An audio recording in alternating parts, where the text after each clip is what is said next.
Hello everyone. প্ৰথমতে মই মোৰ ইউটিউব চেনেললৈ সকলোকে স্বাগতম জনালো। আজি আমি ক্লাস 11 ৰ অসমীয়া পাঠ্যপুথিৰ গৌৰৱ নামৰ পাঠটিৰ ভেৰি শৰ্ট কুৱেশ্যন এনসাৰ আৰু শৰ্ট কুৱেশ্যন এনসাৰ বিলাক আলোচনা কৰিম। ফাৰ্ষ্টত ভেৰি শৰ্ট কুৱেশ্যন এনসাৰ বিলাক দেখো। এইবিলাকত মাৰ্ক থাকিব 1 মাৰ্ক। 1 নম্বৰ কুৱেশ্যনটো কৈছে যে কালিৰাম মেধি অসমীয়া ব্যাকৰণ আৰু ভাষা সম্পৰ্কীয় গ্ৰন্থৰ নাম লিখা। এটো আনসাৰ হবো অসমীয়া ব্যাকৰণ আৰু ভাষা তত্ত্ব। তাৰপিছত 2 নম্বৰ কুৱেশ্যনটো আছিল ডিভাইন কমিটি কাৰ ৰচনা? ইটালীৰ কবি ডান্টেৰ ৰচনা। তাৰপিছত আছে 3 নম্বৰ কুৱেশ্যন নেপোলিয়ন বনাপট কোন দেশৰ বীৰ আছিল? ফ্ৰান্সৰ। তাৰপিছত 4 নম্বৰ কুৱেশ্যন যে মৈথিলী আৰু বঙালীয়ে কোনগৰাকী পণ্ডিতক লৈ টনাটনি কৰে? বিদ্যাপতি।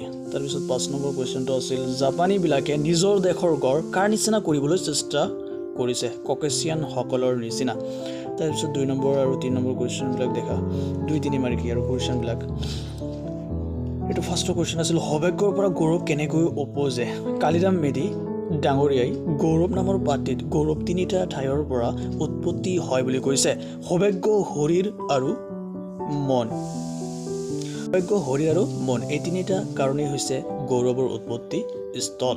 সৌভাগ্যৰ পৰা মানুহৰ জন্ম, ধন আৰু মান আহে। উচ্চ বংশত জন্মগ্ৰহণ কৰিলে মানুহৰ আপনা আপুনি মান সন্মান আহে। তেনেলোকে বেয়া কাম কৰিলেও সমাজত আগস্থান পাবই, কিন্তু তাৰ বিপৰীতে সাধাৰণ ঘৰৰ ল'ৰা যিমানেই জ্ঞানী নহওক বা যিমানেই ভাল কাম নকৰক সমাজত আগশাৰীত বহিব নোৱাৰে।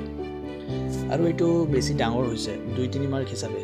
সো সেইকাৰণে আমালোকে অলপমান ইয়াত কাটি যাম, যাই লাষ্টৰ পৰা অলপমান লিখি দিম। সো ইয়াত লিখি দিম যে এনেদৰেই দেখা যায় যে সৌভাগ্যৰ পৰা গৌৰৱ উপজে। ভাগ্যৱান লোকে নিজৰ ভাগ্যৰ বলতে উচ্চ বংশ বা ধনী লোকৰ ঘৰত জন্ম লাভ কৰে আৰু সমাজত উচ্চ স্থান দখল কৰি গৌৰৱান্বিত হয়। মোৰ কুৱেশ্যন ৰূপৰ বলত পোৱা মান আৰু ভক্তি স্থায়ী হয়নে? বুজাই লিখা। ৰূপ, স্বাস্থ্য আৰু বল এই তিনিটা শাৰীৰিক গুণৰ লোকে গৌৰৱবোধ কৰিব পাৰে। ৰূপৰ বলত মানুহে মানুহৰ মন জয় কৰিব পাৰে। ৰূপে জগতৰ ব্ৰঞ্জী পৰিৱৰ্তন কৰে। ৰাম ৰাৱণৰ যুদ্ধ আৰু গ্ৰীক টৰ্জান যুদ্ধৰ কাৰণ হ'ল ৰূপ। ৰূপৰ কিবা আচৰিত চম্বুক শক্তি আছে। সাপ যেনেকৈ যোগীৰ মন্ত্ৰত মুগ্ধ হয় ঠিক তেনেকৈ মানুহ ৰূপত মুগ্ধ হয়। ৰূপৰ বলতে মানুহে বহু ঠাইতে মান, সন্মান আৰু ভক্তিও পায়। মহাপুৰুষ শংকৰদেৱৰ ৰূপ আৰু কি আছিল? ৰূপ আৰু শান্ত মূৰ্তিয়ে তেওঁৰ প্ৰতিধ্বনিৰ পৰাও ভক্তি আৰু শ্ৰদ্ধা আকৰ্ষণ কৰিছিল। ডান্টেৰ কমিটি ৰূপৰ পৰাই ওলাইছে, কিন্তু এই ৰূপৰ বলত পোৱা মান আৰু ভক্তি স্থায়ী নহয়। ৰূপ যিহেতু শৰীৰ আশ্ৰিত, শৰীৰটো নষ্ট হৈ গ'লে বা ৰূপ নাইকিয়া হৈ গ'লে তাৰ পৰা পোৱা মান আৰু ভক্তি নাইকিয়া হৈ যায়। মৃত্যু বা ভাগ্যৰ হাতত এই সকলোবোৰ বিলীন হৈ যায়।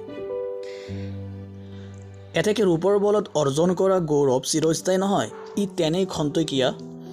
শৰীৰৰ পতনৰ লগে লগে মানুহৰ ৰূপ আৰু স্বাস্থ্যৰো পতন ঘটে।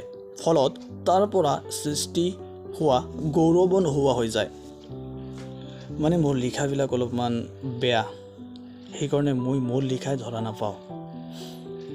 বিশ্বমিত্ৰৰ দুখৰ কাৰণ কি আছিল বুলি পাঠটিত কোৱা হৈছে? বিশ্বমিত্ৰৰ দুখৰ কাৰণ জন্ম আছিল বুলি পাঠত কোৱা হৈছে। সৌভাগ্যৰ যোগেদিহে মানুহে ভাল বা উচ্চ বংশত জন্ম হয়। মানে সৌভাগ্যৰ যোগেদিহে মানুহে ভাল বা উচ্চ বংশত জন্ম লাভ কৰে। কিন্তু বিশ্বমিত্ৰই কি কৰিছিল? জন্মতেহে ধন আৰু মান লাভ কৰা নাছিল বাবেই পাঠত জন্মৰ কাৰণেই বিশ্বমিত্ৰই দুখ ভোগ কৰিছিল বুলি কোৱা হৈছে। বিশ্বমিত্ৰই জন্মৰ কাৰণেই দুখ ভোগ কৰিছিল বুলি কোৱা হৈছে।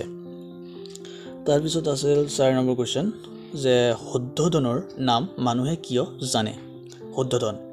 শুদ্ধোধন আছিল গৌতম বুদ্ধৰ পিতৃ। তেখেত কপিলাবস্ত্ৰ দেশৰ ৰজা আছিল, কিন্তু ৰজাৰ পুত্ৰ অৰ্থাৎ ৰাজকুমাৰ হোৱা সত্ত্বেও গৌতমে ৰাজপ্ৰসাদৰ আমোদ প্ৰমোদ ত্যাগ কৰি গভীৰ তপস্যাত নিমগ্ন হৈ মানে বুদ্ধত্ব লাভ কৰিছিল গভীৰ তপস্যাৰ নিমগ্ন হৈ বুদ্ধত্ব লাভ কৰে। পৰৱৰ্তী সময়ত তেখেতেই বৌদ্ধ ধৰ্ম প্ৰৱৰ্তন কৰে। গতিকে বৌদ্ধ ধৰ্মৰ প্ৰৱৰ্তক গৌতম বুদ্ধৰ